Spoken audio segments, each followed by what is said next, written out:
You're listening to Create Wealth Through Franchising, and I'm your host, Kim Daly. In my 20 years as a franchise consultant, I've helped hundreds of people achieve their dreams of building and scaling franchise businesses to create wealth. The interview you're about to hear can also be found on my YouTube channel, where I post new franchising content multiple times per week. Please take a moment to subscribe to the podcast and to my YouTube channel at kimdaly.tv. Now, enjoy the show.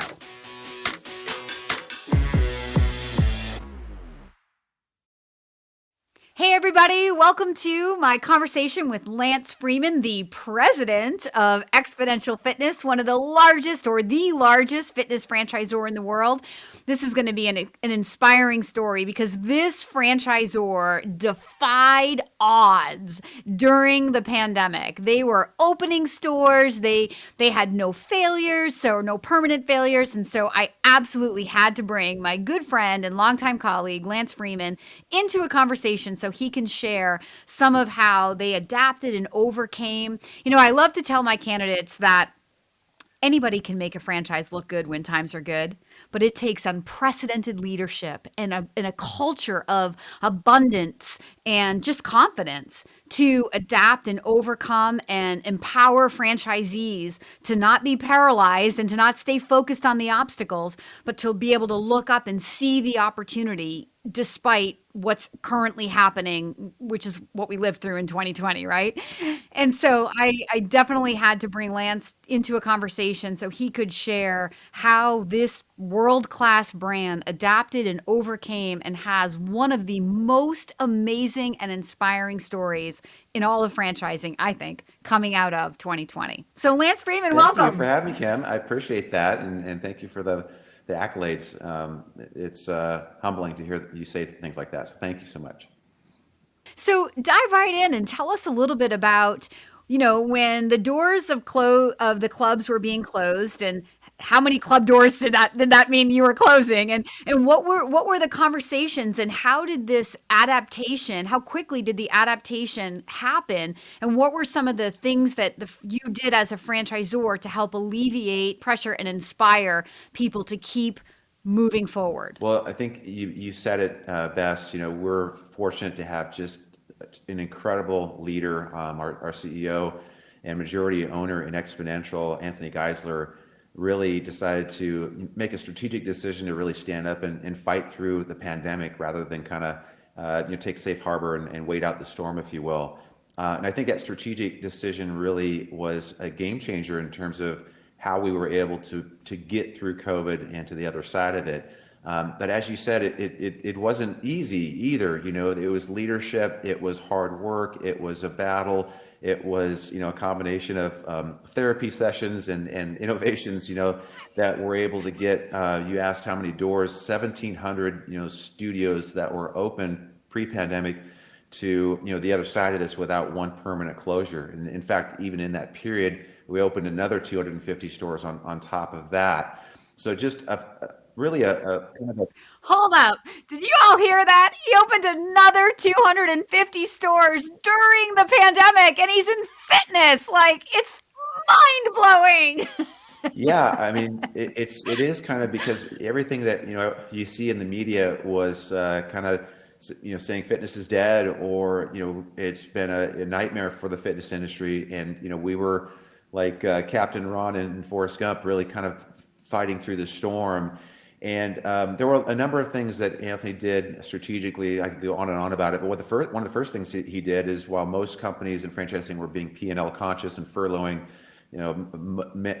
deep into their teams, we did not furlough one employee. We staffed up, in fact, as one of many examples. Anthony walked into our vice president of real estate's office, Adam Pennington, and said, "No one is paying rent, period." And Adam said, okay. And so literally we had 100% hit rate. And what that means is not one of our franchisees paid rent through that period, or they got either rental abatement, they got rent deferral, but they were able to get rent relief during that period, which is huge. And so, we kind of turned our support center into a command center. We turned our real estate team into, a team to go out and make sure that we worked with all of our REITs and made sure our franchisees didn't have to pay.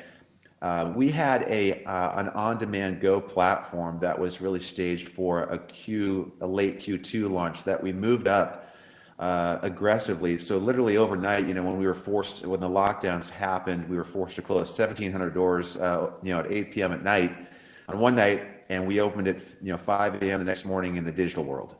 And so what we were able to do is really offer all of our thousands and thousands of members our on-demand Go product for all of our 8 at that time verticals for free, as long as they kept their draft on. And so what happened with that is 65-70% of our members kept their draft on through COVID, while our franchisees weren't paying rent or payroll through those periods. So their free cash flow was as good or even better than when their physical doors were open. So that was a big play in terms of getting our partners through that period until they could reopen in their specific states. Another example of kind of an innovation or working inside, we turned our finance team into a PPP department, and so literally 98% of our franchisees got PP money. And that was not an easy feat. There was a lot of paperwork with that, and kind of a challenging process to kind of get it at the front of the line. And we made sure that our partners were able to get that money to keep them going through that period.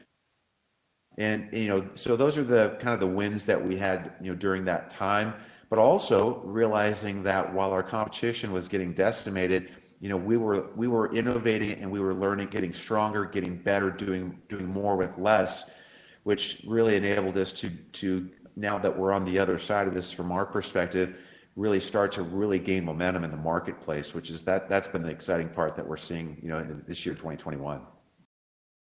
Hey, Daily Coach fans, if this franchise sounds like a fit for you, I would love to be your Daily Coach. Email me right now for a totally free consultation at inquire@kimdaly.tv. People listening, when you are selecting a franchisor, it's not about the widget. Like, this widget, fitness, happens to be super sexy and fun, but like I talk people down from what they think the widget they're in love with, because if you buy a franchise because you're in love with a widget, it's like a hobby.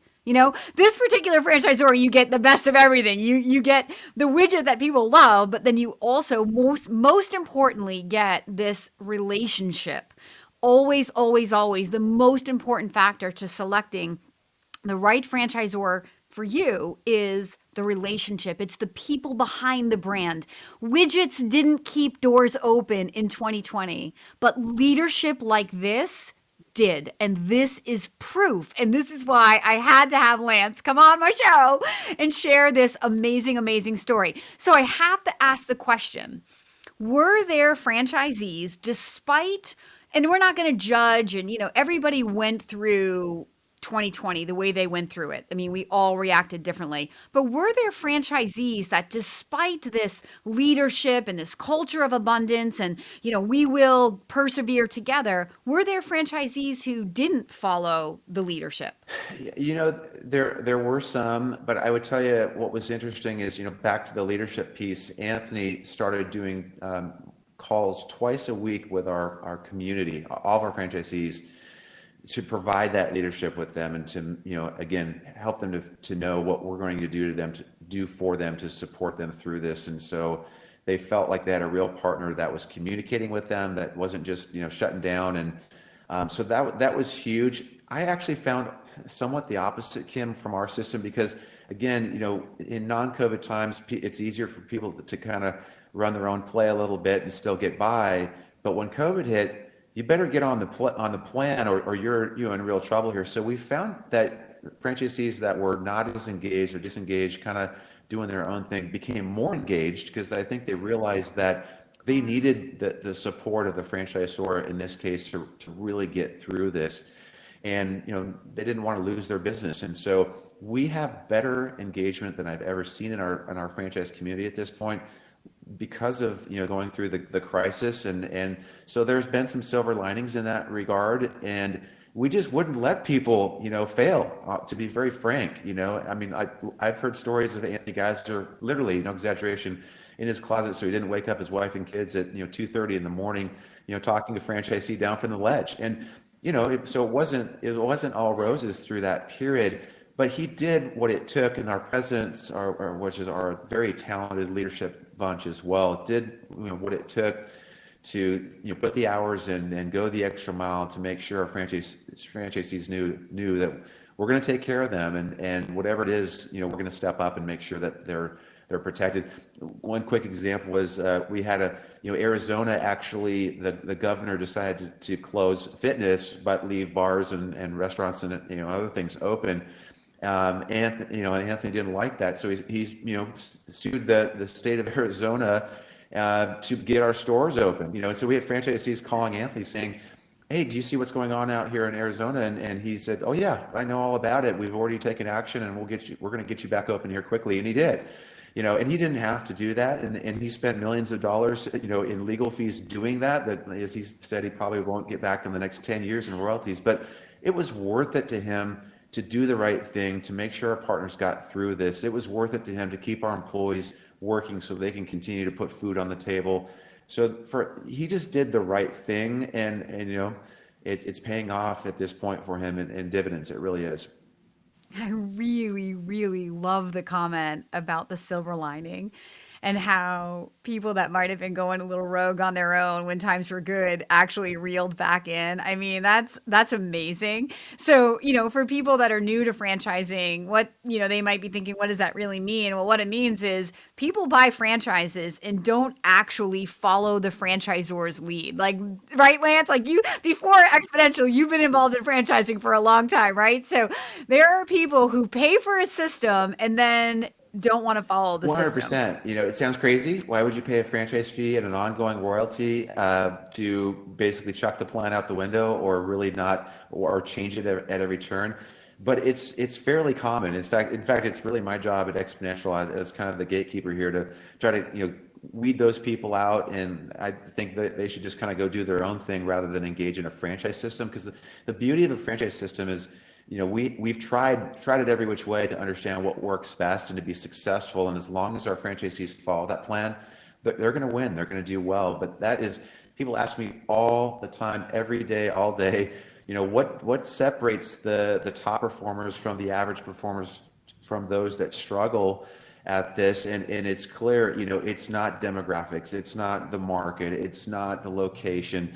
It's execution. It's every time execution. Having been a multi-unit franchisee and an area developer myself, I can tell you I learned that very early on, that it was not the smartest franchisee or the most creative one or the best marketeer that were our top franchisees. It was those that really just followed the plan the best. And so as a franchisor, that's what we're looking for out of our partners, is to come in, leverage that plan, execute it, and they're gonna do well with that.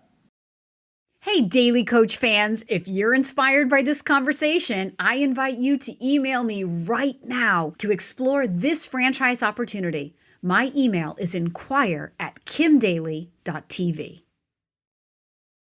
Really smart franchisors are not just, letting everybody who raises their hand in. You're looking for a fit. You're looking for a cultural fit. You're looking for someone who's coachable. You're looking for someone who has a glasses half empty attitude, right?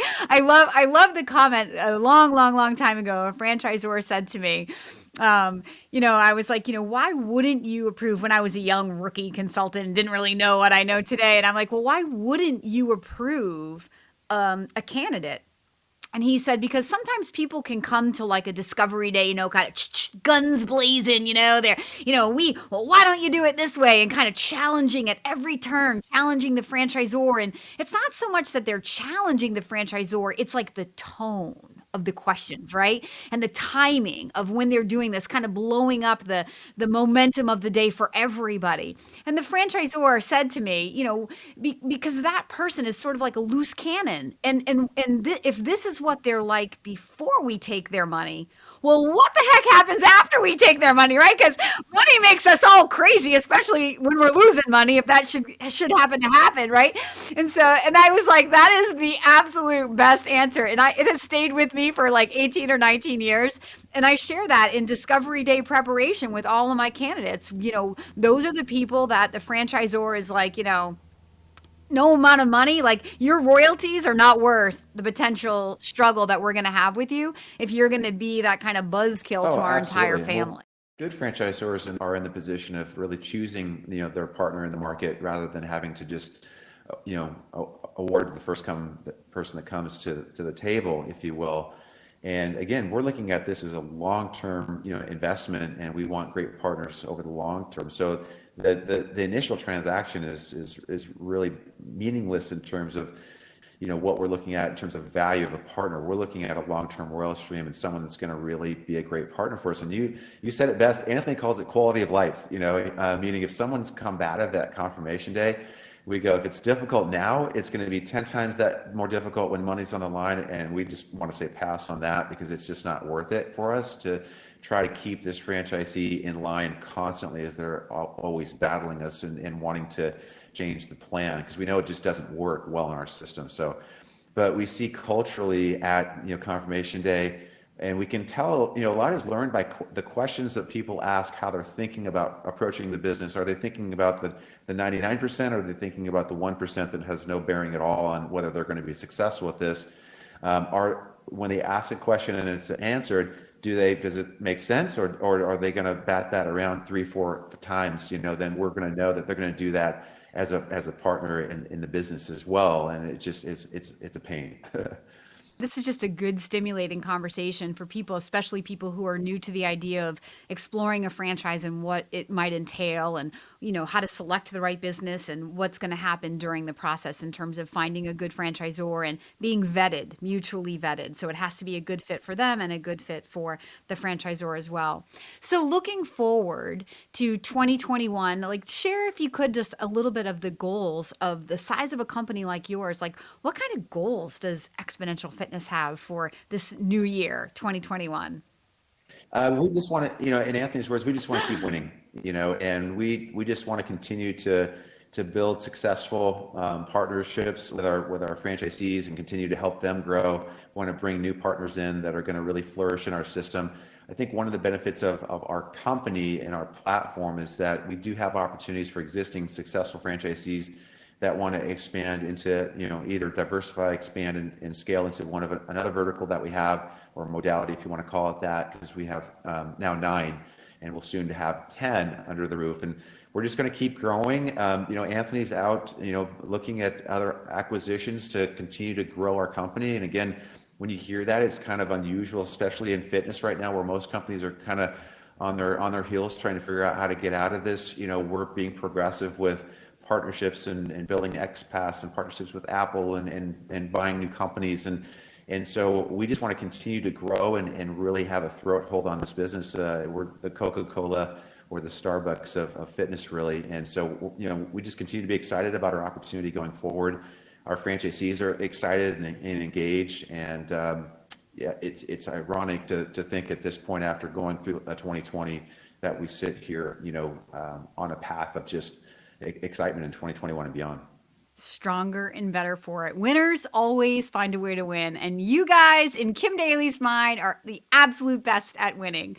So it's amazing to catch up with you, Lance. Amazing for you to just share some insights. And this conversation defies all logic, which is why I love to have it.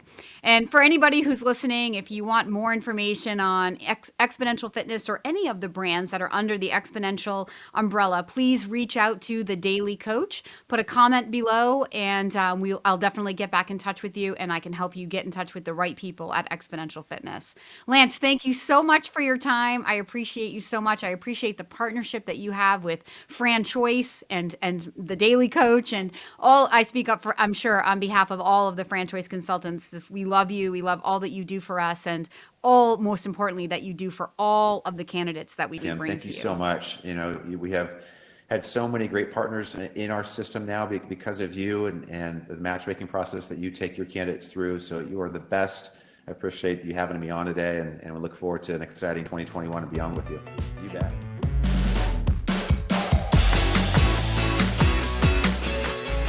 If you found this inspiring, please contact me at inquire@kimdaly.tv. My consulting services are totally free to you. Again, that email is inquire@kimdaly.tv. I can't wait to hear from you.